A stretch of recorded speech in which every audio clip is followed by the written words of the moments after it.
If you're a fan of this podcast, you know there are a lot of problems with cars, and one of the biggies is what they do to the environment. And with all the climate misinformation out there, it can be really hard to know what to believe or even what to do. Luckily, there's an excellent podcast that's all about this very issue. It's called The Climate Deniers Playbook, and it's hosted by our friends Raleigh Williams and Nicole Conlon. I happen to have Nicole right here. I happen to be here with you, Doug. Hi. Hey, what a coincidence. I am a huge fan of your podcast, but since I have you right here, let me hit you with a hypothetical. Let's say I am sitting next to you on an airplane, and I'm one of those annoying guys who ignores that you have your headphones on and you clearly want to zone out, and I start asking you, what do you do? What would you tell me the Climate Deniers Playbook is all about? Well, first thing I'd wonder is why we weren't taking a train, but then I'd tell you that my co-host Raleigh and I are both comedians with master's degrees. Mine's in urban planning and Raleigh's is in climate and society. And in each episode of the podcast, we take on a major climate denial talking point and deconstruct it so that listeners are better equipped to fight back against misinformation campaigns. Like the idea that more carbon is good for plants or offshore wind turbines are killing whales. Exactly. And we've even done episodes on why electric cars won't save us and the absolutely wild conspiracy theories about 15-minute cities. I love it, and I know our listeners will too. You can find the Climate Deniers Playbook wherever you listen to podcasts, so go check it out and download a bunch of episodes for your next long plane ride. Train ride. Right, train ride. God, why don't we have good trains in this country? Ooh, actually, that'd be a really good episode.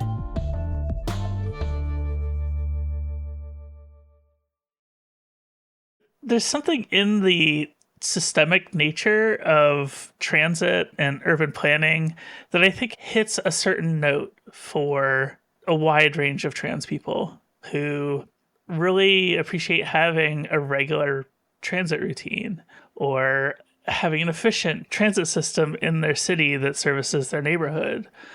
I don't know that that's unique to trans people necessarily, but I think that we are all primed to have need of a transit system that works for us in some way, more so than the general population. And that's why it seems like every other trans person online is geeking out about trains. Welcome to the War on Cars. I'm Sarah Goodyear, here in the studio in Brooklyn. My co-host Doug Gordon is joining me from the great city of Chicago. Yes, this studio recording is powered by matzah because it's Passover and I am visiting my in-laws with my kids and my wife, and we're having a good time. And Chicago is amazing, right? Awesome city. Love it. Been walking around today. Took the L. It's great. Really quickly before we get started, just a reminder that The War on Cars is on Patreon at patreon.com/thewaroncarspod. We are an independent podcast, so please help us out by signing up for just $3 a month. Yeah, we'd really appreciate it. Thanks. And then before we really get going, we have some actual news, right, Doug? Yes, very big news. As many of you know, because we've mentioned it on the podcast before, we wrote a book. And we finally have a title and a publication date. So drum roll, please. I promise I'm not going to put in like a fake drum roll effect here. But Sarah, do you want to do the honors? The book is called Life After Cars. How about that? Yes. Life After Cars. I love that so much. And it will be published by Thesis, which is an imprint of Penguin Random House, on Tuesday, October 21st, 2025. If we're all still here. Well, it's coming up sooner than I think we all really believe. So yeah, October 21st, 2025 is our publication date. Maybe we should just talk very briefly about the title, because I think a lot of people, our Patreon folks especially, probably are surprised to hear that it is not called The War on Cars. First of all, we love the title, so we should start there. But do we want to talk really briefly about why it is not called The War on Cars? Well, I think, The War on Cars is the name we came up with for this podcast, which we started 7 years ago almost. And the book is more than the podcast in a lot of ways. It allows us to get deeper and to kind of stretch ourselves. And so it seemed appropriate that the book would have a different title. And it's also a title that points to the future. it's a title that is kind of giving us something to strive for. I love it. Life After Cars. And on the cover, which you all can now go online and see, it just looks so good. Yes, you'll see little nods to the podcast in the color scheme of the cover. You can go to lifeaftercars.com to check it out. I just want to give a quick shout out to the illustrator who did the cover, Joel Holland. He did a book I really like, which is Sketches of Storefronts of New York City. So a lot of your famous storefronts, I think Katz Delicatessen, for example, but also a lot of regular storefronts like bodegas. He just did a real bang-up job with this cover. It really speaks to, I think, what the book is about. It's really great. Yeah, I just love it. So that's a huge bonus for us. I mean, just to love the cover of the book so much, it just feels really right. So can't wait to show it to all of you, and go and check it out, lifeaftercars.com.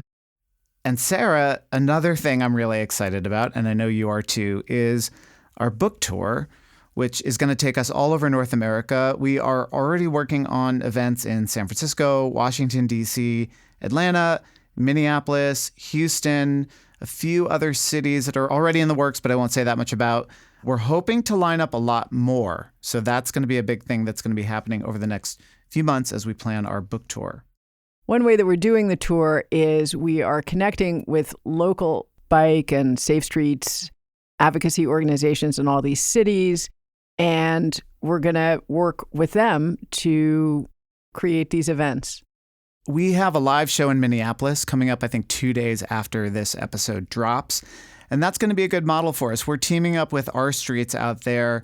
It's a fundraiser for Our Streets. You know, obviously we're selling tickets, and when we do our book tour, we want to sell as many books as possible and meet listeners and readers. But we also really want to help local organizations raise money and generate attention for their campaigns, because we know people are working on all kinds of really amazing stuff and need the support. And we hope that when the book is out and we can come out, we can just generate a lot of excitement and enthusiasm for what you're all doing, because the War on Cars is nothing without the work that people are doing in their local communities. So if you are part of an advocacy organization or other group related to anything we cover on the podcast, climate, urbanism, transportation, safe streets, send us an email, thewarancars@gmail.com. We would love to figure out a way to work with you. Yeah, and the book itself aims to inspire people to continue advocating, to start advocating. And also, there's a lot of examples of advocacy in there that people can use as models. And, you know, it's all part of what we want to do with the podcast. And the book is to connect people to each other so that they can learn from each other's victories and struggles and just make this a better place in the way that we all want to make it. And I want to plug our big publication party and live show, which is going to be in Brooklyn at the Bell House. We will put up links and details when all of that is set. I should let you know that Patreon supporters, what we're hoping to do with a lot of these shows is give you all early access to tickets. So stay tuned for that. Okay, so stay tuned for more about the book. There's going to be so much more. And you can go to lifeaftercars.com to stay up on all of it. All right, let's get to it. Today we have a great guest, and I know this is going to be a really interesting conversation. Katelyn Burns is an independent journalist and co-founder of the brand new feminist media outlet, The Flytrap, which describes itself as worker-owned, reader-supported, intersectional feminist journalism to unfuck your algorithm, which I love. She is a columnist for MSNBC and Extra Magazine. She also co-hosts the podcast Cancel Me Daddy, which may have the best name in podcasts. Katelyn Burns, welcome to the War on Cars. Thank you for having me. This is honestly a dream come true for me. Oh, well, okay. So it's a mutual feeling then. I was going to say, I'm a big fan of Cancel Me Daddy. I just listened to the Gavin Newsom episode, and if anybody deserves to be canceled right now, it's the governor of California. His podcast is so weird. What is he doing? What is he doing? Yes. We could probably talk about that for an hour. Absolutely. But just a little snuggling up to fascism. That's all. We'll point people towards that episode of your podcast as a good current way in. It's excellent. Okay. So, Katelyn, you wrote something for the Flytrap recently that kind of blew my mind because it dives headfirst into a question that has occurred to me in the past, but that honestly, I never thought that, like, is there a systemic way of looking at this, or is this something that can kind of legitimately be looked at? And then you wrote this piece and I was like, yes, I've been thinking about this and I've never seen it explored this way anywhere else. So that's really cool. The question is in the title of the piece: why are so many trans people into urban planning? That is the question. Why are so many trans people into urban planning? And so maybe you could start by telling us how you decided to write the piece. This is sort of a question that's been bouncing around my head for a long time as a trans woman who is into urban planning and is kind of a transit geek. You can't see it, it's off camera, but I have a subway sign from the Boston T. I believe the stop is called Alewife. Yes. I got a variation that says male wife because I'm trans, but I'm like, somebody is selling this and it's got to be like trans people who are buying it because like that's such a trans joke. I'm sure it's a trans person selling the signs too. I don't know exactly who it is. So I'm like, I can't be the only one. And you go online and there's all kinds of transit memes. There's a whole thing on trans Twitter, which is now trans Bluesky, because we kind of all left, where if you are a trans person, especially a trans woman who rides a train, you're obliged to take a selfie and post it online saying trans on trains. And this is a thing that was much more ubiquitous in sort of the good times, if we ever had any. Yeah. Which I would not classify current times as the good times. And you see this over and over and over again, where like my trans friends or the people I follow who are trans online will go on extended rants about why don't we have a transit system in my city that works for me, and why can't we have more transit oriented development and things like this. And they're, getting into more and more advanced terminology and advocacy. And I'm like, this is definitely like a thing. I think you said that Ray Delahanty, City Nerd, who's a friend of the show here, had said something about it on Bluesky as well. Yeah, so Ray made a post. I'm a longtime follower of his channel, by the way. I just consume everything he does. And he made a post on Bluesky in the middle of the sort of Trump deluge of anti-trans executive orders about how, like, he is not trans himself, but he feels like this is a minority worth sticking up for. I don't remember exactly what he said in his Bluesky post, but it was along those lines. I think he had said that trans people don't have the numbers to defend themselves, so we all have to stand up and help them and defend them. Yeah. And I made an offhand reply to him, and he and I have followed each other on social media for a while, and we interact every once in a while online. And I made a response to him saying, there are a lot of trans people who are into transit. And he's like, that's true. I'd love to make a video on it. And in the course of waiting for him to make this video, I'm like, this is something I could probably do myself. And instead of a video, I made it into an article. So you put out a call for thoughts about this. And I think you wrote that as a journalist, you've never gotten this kind of feedback on any call that you've put out before. Yeah. Somebody made a joke that asking for thoughts from transit heads, as we like to call ourselves sometimes, is like asking cats who are catnip enthusiasts to respond to a call. I had well over 100 responses. And, as a journalist, I want to feature everybody that responds to me, and I just couldn't. The piece would have been book length if I had gotten just a single quote from everybody. So one of the more challenging parts of this was picking and choosing which quotes to include. I had people who are trans who work on transit for a living who I couldn't quote because other people gave me better quotes, So yeah, it was a really fun piece. Pieces like this are kind of why we formed the Flytrap in the first place, because it really lets me pursue passion projects that aren't just what's the bad news this week. Right, Yes. right, exactly. And yeah, everyone should go check out the Flytrap. There's just tons of great content on there. And so many great writers are involved, and we'll have links to all of that in the show notes so that people can check it out because it's really good stuff.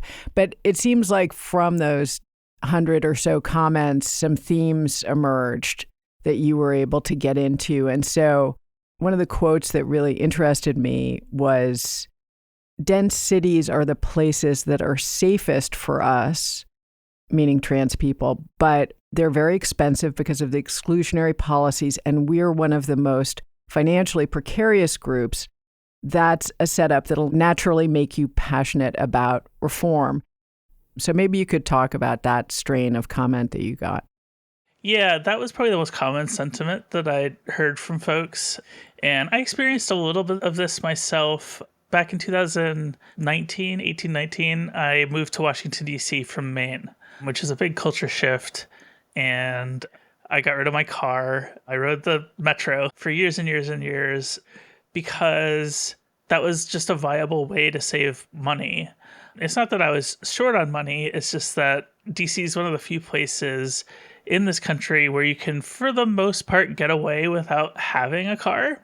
That was until the pandemic, and it became relatively more unsafe to ride the subway. And DC is interesting, and I cite some statistics about DC in the piece because DC was the first major US city to offer a trans-inclusive non-discrimination law. So it was one of the first cities that trans people looked at and said, oh, this is literally a legally safe place for me to exist. I can't be discriminated against here. I'm moving here. And as a result, if you look at all of the US states and territories in the United States, trans people make up a higher percentage of the population there than they do anywhere else in the US. Now, that's obviously skewed because DC is almost completely urban versus like the state of New York, which is mostly rural, even though most people live in a city. So you're going to have that natural like urban influence on the statistics, but nevertheless, trans people make up like 2.7% of the population in Washington, D.C., which in the general population, it's estimated that we're anywhere between 0.6 and 1.6% of the population. So there's definitely a higher concentration of trans people there. And it's also one of the places where rents have gone up the most in the country over the last like 10 years. So I did borrow a little bit from my own personal experience in moving to a bigger city. I have since moved out of there and had to buy a car again, unfortunately. My friends make fun of me because I never drive my car. There's another overlap with trans people in urban planning and culture that you mentioned in the piece, and that's with gaming. And a particular game, City Skylines, which I've played, I'm not super familiar with. I wonder if you could talk about the response you got from people who are enthusiasts of that game. So again, personal experience, I have a lot of hours in City Skylines. I wouldn't say it's a primary game for me, but it's one I dabble in. But even beyond that, even if I had never played the game, as a journalist, I heard from enough of my sources that were like, oh, this is kind of my gateway into understanding transit on a systemic level or a planning level, that it was worth including in the piece. And one of the reasons why I included it is because in a similar way to us seeking safety in big cities, traditionally, trans people have sought safety in online or virtual spaces, and that includes gaming. It's almost a meme that we're all hopelessly addicted gamer girls, and I'm just talking about the trans women here. Yeah. So, of course, there's going to be an overlap. If you're interested in transit and you're a gamer, you're going to play City Skylines, or maybe you grew up playing SimCity like I did. And I found that it's the systems design portion of that game where you have to figure out, okay, my people live here. They need to move between these places. And we have this terrain, and what's the best route, and how often should we run a train here, and can we service this better with a subway or a train or a road? And having that like level of systems control becomes like a source of endorphin release for a lot of people who are, I mean, I think this is true for anybody that plays this game that's interested in transit, but I think that because of the way we're socially treated, it becomes even more of an outlet for trans people. Yeah, I was going to ask about that. The idea that as trans people, you're probably hyper aware of some of the systemic things going on in society at large that the rest of us don't see as clearly. And also this sense maybe of not being able to control these big systemic societal forces that often are intent on erasing you, or, do you think that having control over a sort of idealized system is something that's particularly appealing if you're a very marginalized person in this society where all the systems are kind of conspiring to eliminate or erase you? Yeah, and this kind of bleeds into my third point that I make in the piece, and that there's a big crossover between autistic people and trans people. I want to preface that by saying not all autistic people are trans, and not all trans people are autistic, and also that there are anti-trans forces and doctors who weaponize an autistic trans person's autism against their gender identity as well. So having caveated all of that, I will say that I heard from quite a few autistic trans people who told me that it's the systems management of all of it, not just city skylines, but being interested in transit, the predictable schedules, the predictable routes, the routine of it all brings a comfort and appeals to that part of their mind as well. And I think there's a little bit of that for people who aren't autistic as well. Also, I did want to note that I'm saying autistic trans people because that's how my autistic trans people want to be referred to as, rather than trans people with autism.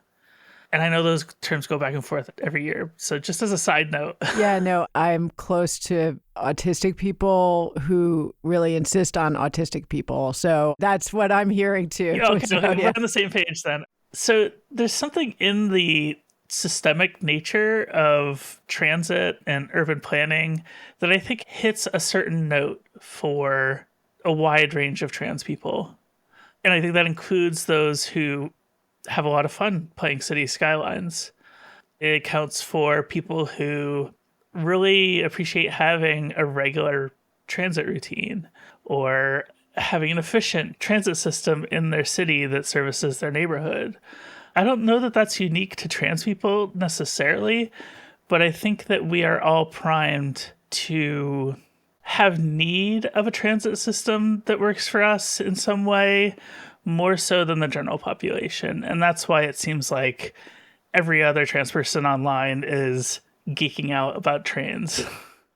Well, so I'm the straight, white, cisgender male here.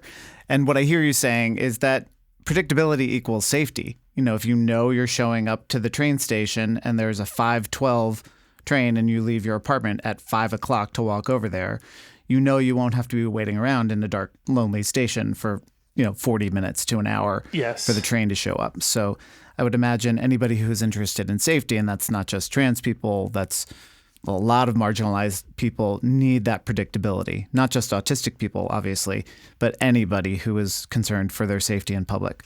Yeah, and I will say, and I didn't include this in the piece because it would have been too long of an aside to fit in, but there is some risk of being a train user as a visibly trans person. Everybody's aware that sometimes people get pushed in front of oncoming trains, and it's happened multiple times to trans women in particular.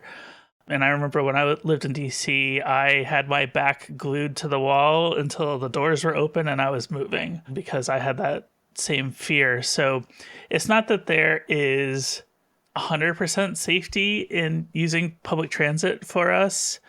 It's just that the largeness of the city provides us enough anonymity to live our lives mostly without being bothered. I thought a lot about this because I am a cis woman, I'm queer, and I do get misgendered fairly often, especially in the wintertime when I'm bundled up. But I find that for me, sometimes that feels like an advantage, that I'm not being perceived as femme necessarily. And so I was curious about that aspect of it, that first of all, that what you mentioned, that, you know, public space can be dangerous for trans people, you know, on a train, off a train, anywhere. You know, obviously we all are painfully aware of that risk that trans people are dealing with every day. But specifically for femme presenting people, like, is that a special area of concern? And did people talk about that at all in your, you know, because I sometimes feel like, oh, I don't fit certain femme stereotypes, and that it makes me feel like, rightly or wrongly, I can move about cities a little bit more safely than a more femme presenting cis woman. And so I just don't know how that, if anyone spoke to that kind of idea. I'm going to say no, they didn't, because it wasn't really what I was asking for in the piece. I was asking for very broad thoughts on this in general, but I can offer a little bit of personal experience to this conversation. Back in DC, you know, I was subject to sexual harassment on the trains. I remember one time it was probably midnight and I was coming home from hanging out with friends. And I remember I was the only woman on the train car. And all of a sudden I heard this guy going, "Hey lady, look over here. Hey lady, look over here. Hey pretty lady, look over here." And I did not take my eyes off of the phone screen that I had in front of me. And then I ran off the train. I can probably, and your listeners can probably guess what was happening in that situation. I can't tell you exactly what was happening, although I had a good idea. And I say this just to make the point that a lot of people think that trans women are some other thing. You know, they're not men, they're not women, they're this other thing. And what I say to that is we have all the same experiences that other femme presenting people, you know, cis women or whoever have in these spaces. I've faced street harassment.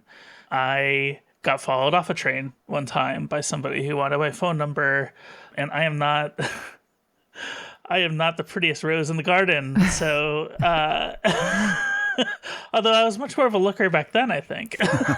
You're a beautiful rose. I don't want to hear you say that, Katelyn. Exactly. So, but, you know, I make this point to say, like, we are still subject to the same types of public oppression as cis women, with the added twist of if certain people realize that we're trans in that moment, things can turn very extremely violent extremely quickly. And I was lucky enough to avoid those incidents.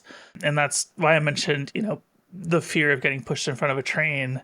So yeah, there are risks for trans people using public transit, just like there are for cis women.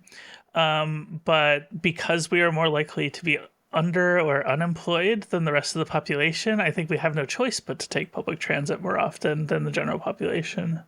Yeah. And I mean, it's interesting to me that there is also, as you've talked about, this affection and, you know, sort of the fun side, the meme side, that there is this affection for this public space where trans people are just, you know, for the most part, just dealing with the same things that everybody else is dealing with. And in that way, it's just normal, but that's not necessarily so easily won if you're trans, you know, to have just a normal experience, right? Is not always on offer, right? Am I wrong in that? I don't know. No, you're correct in that.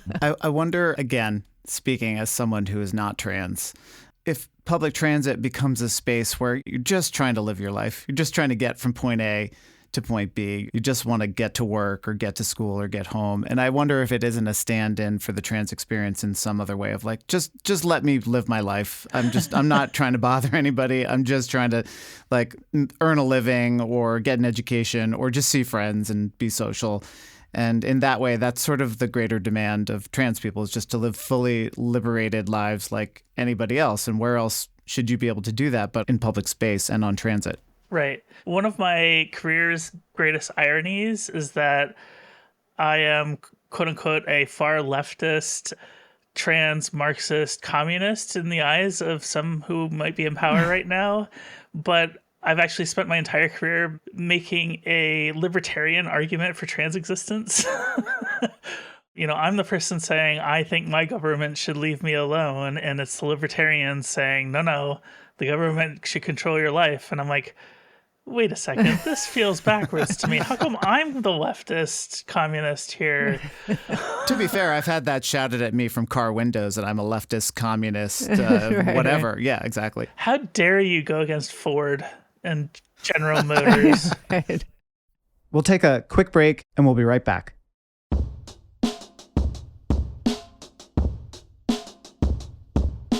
It's that time of year again, the April showers time, when the whole world is breathing a sigh of relief and opening up to spring.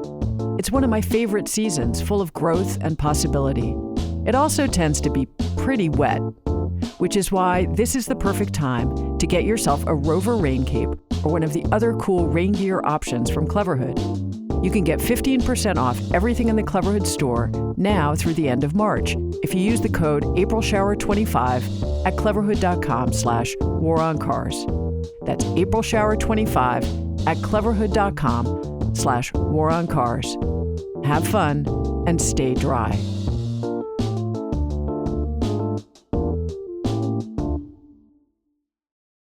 When we were talking about the gaming aspect and the planning aspect, and this idea that trans people, are compelled sometimes to have a systemic view of things that maybe cis people just don't have to be thinking about.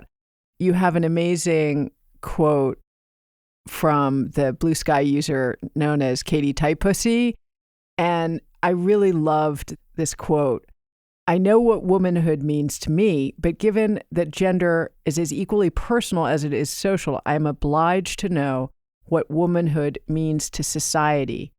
I think trans people tend to have a lot more conscious thought about this kind of grander societal thinking as a result of our experiences, which is also the exact way of thinking that you need to do with transit and urban planning.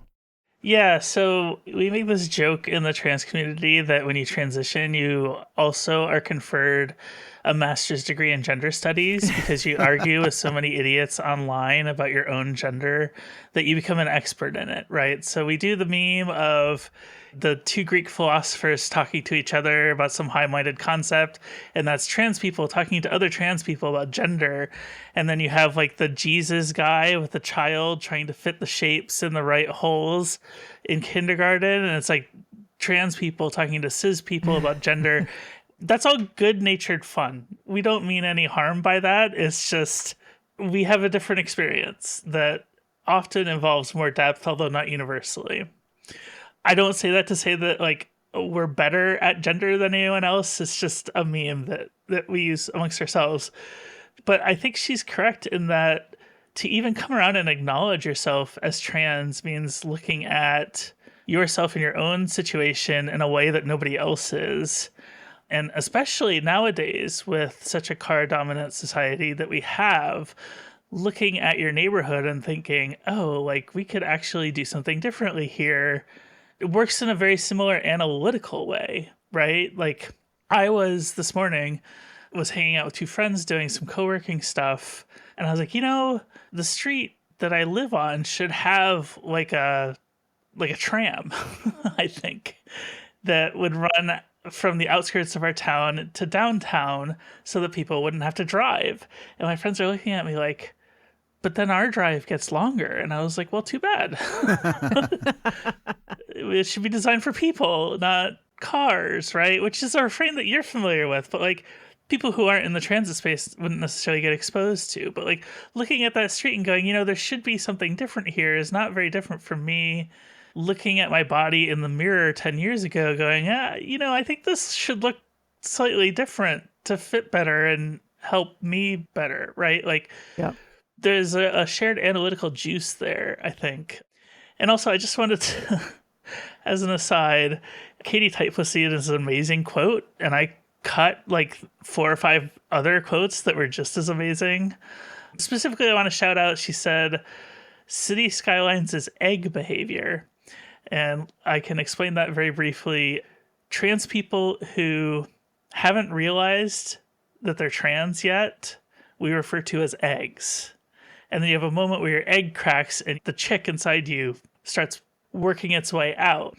So she's referring to, oh, you play City Skylines, you might be an egg. I love that. And I couldn't fit that in the piece because then I'd have to explain what an egg is, the whole metaphor, but I thought that was great. And it had me laughing when she sent it to me. Okay, so there's another Katie. We could go on, and I feel like Katie's going to bring this episode to its biggest numbers yet because she's just so prolific on Bluesky, the OG Bluesky member. And you talked about this, is that she says, there's so many angles to urban planning and that there are countless factors that need to be considered. And the quote that I really loved was, it's almost like a fractal with how much you have to understand depending on the scope and scale. All of that needs to be synthesized by someone who can see the vision. And again, mirroring my own experience as an advocate on just a very niche level, as a bicycle advocate, let's say, as my entry into this subject, you start to see all the ways of like, well, wait a minute. The reason we don't have bike lanes in this town is because everything's spread out and we don't have dense infill housing and, issues about housing precarity, which I know affect trans people a lot more than the general population. And, issues about policing, which affect other marginalized identities, people of color, Black people, differently than they affect me. You start to see all of the ways in which these issues become all of these overlapping circles. I've said it on the show before, Sarah, you've heard me say it, that I'm always reluctant when, I cringe a little bit when bicycle advocates compare themselves to some sort of marginalized identity because, I can have a bad experience on my bike today and not bike tomorrow, right? Right. But a trans person, a Black person, any person who is not a cyclist, they can't do that. They are that person tomorrow. Yeah. But I do think if you're doing advocacy right, it opens you up in a sensitive way to all of these other issues, and you can start to piece these things together. So, long way of saying, I love that quote of it just being this fractal that expands exponentially the more you start to scratch at it. Yeah, and I came to transit as your listeners could probably tell, a train advocate. I just think there should be trains everywhere. There's a very prominent walking path that everybody uses in my town that used to be a railroad. I think it should go back to the railroad. But also, having lived in DC and taken trains everywhere, the one time I do use my car for a key purpose is I go to get my kids in another state. And it's not that far away. It's about a 3-hour drive, 2.5-hour drive. It's 12.5 hours by train. Of course. Like, I have to take a train from my small town to Boston. And I don't know if you know anything about Boston's train system. Oh, yeah. Oh, yes. They have a great subway, well, relatively great for American standards, subway system, but their train tracks don't connect between North and South Station. So I would have to take a train into South Station, get in a cab, go to North Station, and catch another train. And then after I pick my kids up, we come back, and we have to do the same thing again. And then we have to wait at the station to get the one train that goes out to my town. And it's ridiculous. Why is it the way it is? I wouldn't have to own a car if there was just a direct train route that went from my town to northern New England. Yeah. And that's messed up, man. What the heck? And there used to be. There used to be. And that's messed up, man. What the heck? New tagline for the podcast, I think. Yeah. Both yours and ours. Yeah. But that's the thing. I think that one of the things that transit advocacy and basic, urban planning awareness gets for you is that once you see it, you can't unsee it. Mm-hmm. And I think that for anyone who has honestly and with an open heart explored gender issues as well, once you see it, the diversity of gender expression and essence that there just is in the world, once you've seen it, you can't unsee that either. And that changes the way you see everything in a lot of ways. But that's very threatening to a lot of people, obviously. It is.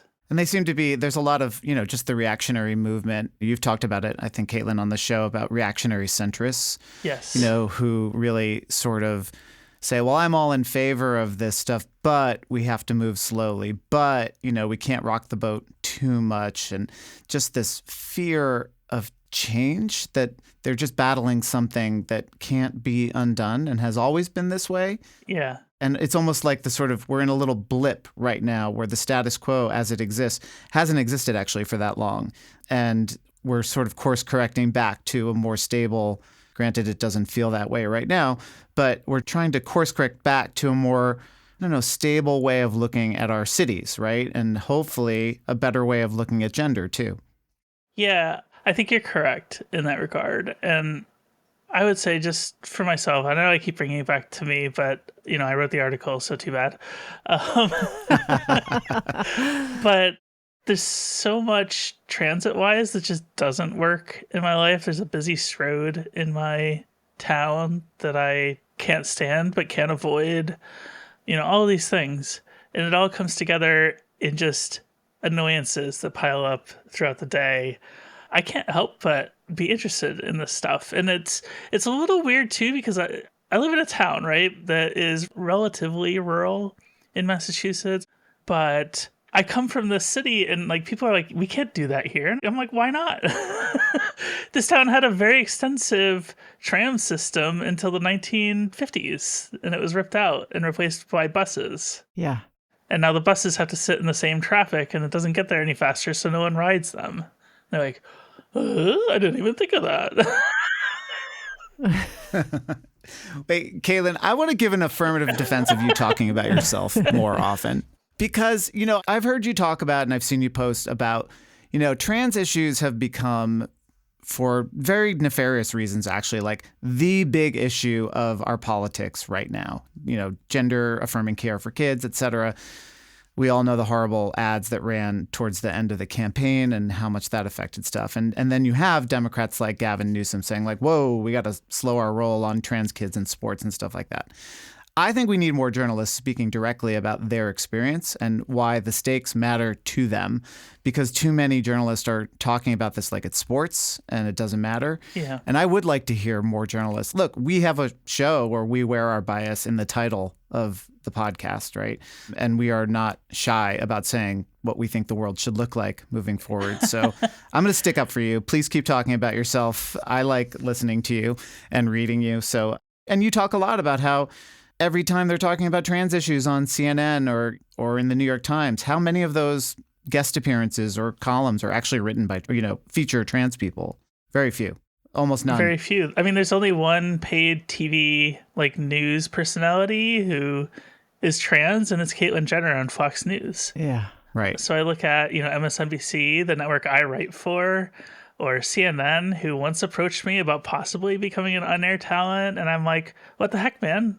Why is she the one that gets the bag and the rest of us don't? And I will say, in reply to what you just said, my ongoing joke with editors is you don't call me when there's good news. Yeah. Right. I always write about bad news when it comes to trans people. And it circles back to, once again, the Flytrap, which gives me a chance to write about whatever I want. This is not the first time I've written about transit for the Flytrap. I wrote a piece previously about where are all the women in urban planning, and secretly nobody knew, but it was to get all of the women in urban planning to follow me on Bluesky so I could follow them back. It's a great piece. We'll link to it. Yeah. It's funny because we got quite a few subscribers off of that, because I think that there aren't a lot of people necessarily talking about the women's side of urban planning, outside of Sarah and a few other people in this podcast, certainly. I think there's a real need for that. And we had an editorial meeting with some of our subscribers a month or two ago. And we said, well, what sort of pieces do you guys want us to write? And they said, please, more urban planning. Wow. And that led directly to this trans related piece. So if I am the gender and urban planning gal at the Flytrap know, I will actually die happy, because that's not necessarily bad news that I'm writing about all the time. That's a great beat. I love it. Yeah. No, it's a great beat, and there's so many angles to get into. I have written about this stuff for a long time and think about it all the time. And, I really am so excited to see more of it from the Flytrap and more of everything from the Flytrap, because I'm so excited about what you're doing over there, because, as I think you say somewhere on the website, it's kind of a callback to the days of, the feminist blog heyday, when there was really a lot of really important thinking being put out into the world about feminism with a new perspective. And then that kind of got crushed by the way that the internet has evolved, sadly. Yeah, we don't respond to news cycles at the Flytrap. Mm-hmm. So one of our goals is to be, it's a horrible cliche, but a thought leader. Yeah. Yep. If we come out with an interesting piece, we want to spark the conversation rather than having everybody just respond to whatever some, a-hole conservative said on the day. Yeah. So what has been the response since you published, and what kind of feedback have you gotten? So the piece was really well received, and we got a couple of new subscribers off of it, which is, for a new publication, that's probably the most important thing for us. What people might not realize is we used it to launch a new merch line, actually. So we're in the process of building out posters and stickers and wall art for all of the art for our amazing pieces produced by our amazing artist, Romy Tarico. In fact, the one I'm most excited for is that women in urban planning art, because that thing went hard. That graphic is incredible. Oh, yeah, no, it's pretty awesome. Yes. We'll put it on our site and you all can see it. It's so good. It was inspired by the 1930s anti-car newspaper editorial cartoons that you see with the Grim Reaper is the driver, running people over. So that was kind of our inspiration for that. And it came out really well. I'll also give you a shameless plug for the Trans on Trains graphic, which is very, very good. The pink and blue train speeding through the center. Yeah, we actually took inspiration from a transit authority emblem. And we were like, oh, we could turn this into a sticker. This is a great idea. It's really good. I just want to tell everybody, go over to the Flytrap, check it out, and check out Cancel Me Daddy. And, we're in a point here in American history where I think we all are aware of what's happening at the major media outlets. And even though there are a lot of good people in there, there's a diminishing amount of reliable, real reporting happening. And that's by design. And it's outlets like yours and like ours, I guess, that are really trying to push back against that. So for those of you who do have, a couple dollars you can throw to independent media, the Flytrap is a great place to put it, because you are doing the good work. Yeah. So, Katelyn, to end on a hopefully light note, you said that you didn't have room to include all of the quotes that you got from people. This is podcasting. We can afford a few more minutes. Can you share with us some of the stuff that you didn't include, but you might have if you had unlimited space? Somebody quoted Dan Savage for explaining why so many queer people end up in cities. I'm not the biggest Dan Savage fan, to be clear, for a variety of reasons, which we do not have time for. But the quote was, even if the town of 500 you grew up in Iowa happened to be, by some fluke, the most gay-tolerant, welcoming place in the world, if you want to have some choice about who you date, you can't stay there. You're going to have to migrate to the big city because we're such a tiny percentage of the population. And if you want a viable dating scene and a few options besides the Catholic priest at the truck stop, you've got to get to Chicago or you've got to get to Seattle. I thought that was a great quote.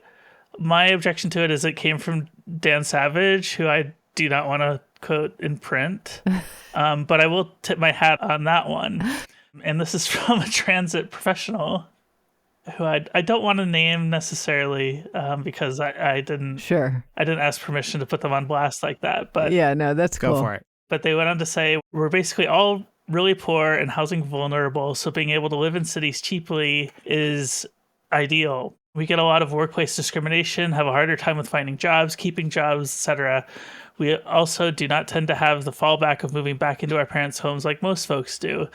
We just have a harder time finding safe roommates. And that was all to go into why we are in cities, why we're using transit, and just using transit systems regularly is more likely to make us critical of those systems and an advocate for change. And I thought that was really succinct way to put it. I just could not work it into the piece, and I wish I could. All right. Well, you've worked it in here, and I think it's a great thing. And I know our listeners are going to be excited to see more about this from you and to go and find out more about what it is that you do. Thank you so much, Katelyn, for coming on the War on Cars. And please come back anytime. Yeah, thank you. Have me on anytime, literally. That's it for this episode of the War on Cars. Thanks again to Katelyn Burns for joining us. We'll put links to the Flytrap along with how to find her on social media in the show notes. And if you would like to join us and support the fight against car dependence, go to patreon.com/thewaroncarspod.